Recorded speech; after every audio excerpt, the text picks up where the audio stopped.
never thought I'd be the kind of person to feel scared in an office building. After all, it's just a collection of cubicles, fluorescent lights, and water coolers, right? But what happened to me last night changed everything.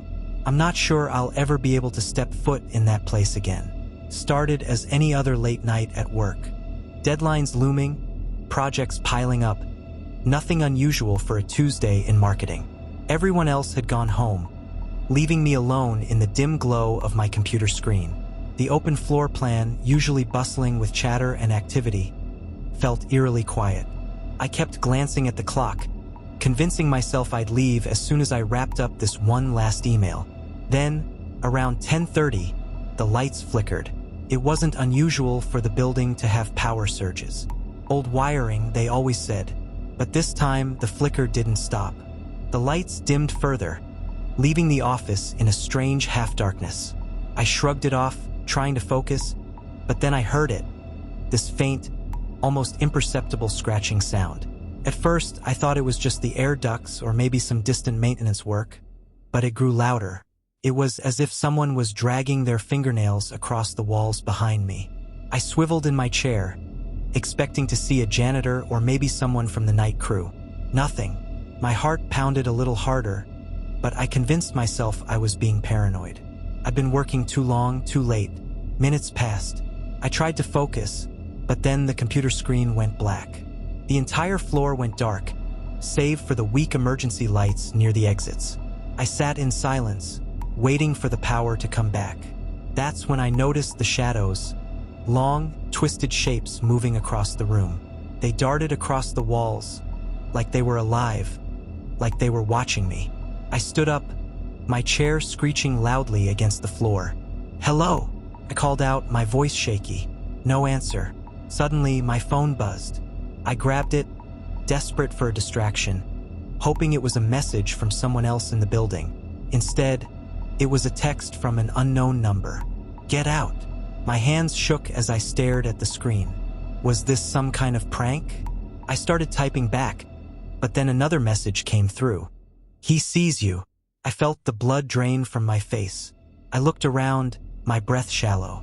The shadows on the walls seemed to shift again, like they were crawling closer. Then, another text appeared. "If you don't leave now, it'll be too late." I grabbed my bag and bolted for the elevator. My pulse was pounding in my ears, my mind racing.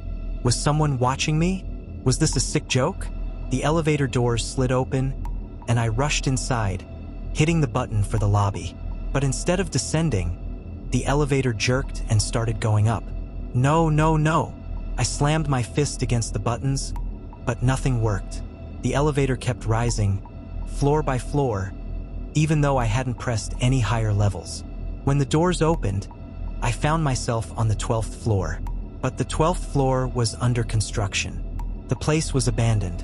Half-finished walls, exposed wiring, and no lights except for the faint glow from the emergency signs. The air was cold, unnaturally so, and thick with dust. I stepped out cautiously, my heart hammering in my chest. That's when I heard it, footsteps. Slow, deliberate, getting closer. "Is someone there?" I called out, my voice trembling. No response. I backed up toward the elevator, but the doors slammed shut before I could reach them. I was trapped. Then I saw it. Something moving in the darkness ahead. A figure, tall and shadowy, barely visible in the dim light. It moved slowly, deliberately, as if it knew I had nowhere to go. My phone buzzed again. Run. I didn't need to be told twice. I sprinted toward the stairwell, practically throwing myself down the steps. I didn't care if I fell, didn't care if I tripped. I just needed to get away. I could hear the footsteps behind me now, faster, heavier. Something was chasing me, something that shouldn't have been there. I made it to the lobby, panting, my legs burning. The front doors were just ahead. But as I reached for the handle, my phone buzzed one last time. "You can't escape." I hesitated just for a second. And in that second, the office lights flickered back on, the normal hum of the building returning as if nothing had happened. The lobby was empty. No shadows, no figures, no footsteps. But I knew. I felt it. Something was still watching me. I ran out of that building and didn't look back. Today, I quit my job. There's no way I'm going back there, but I can't shake the feeling that it's not over.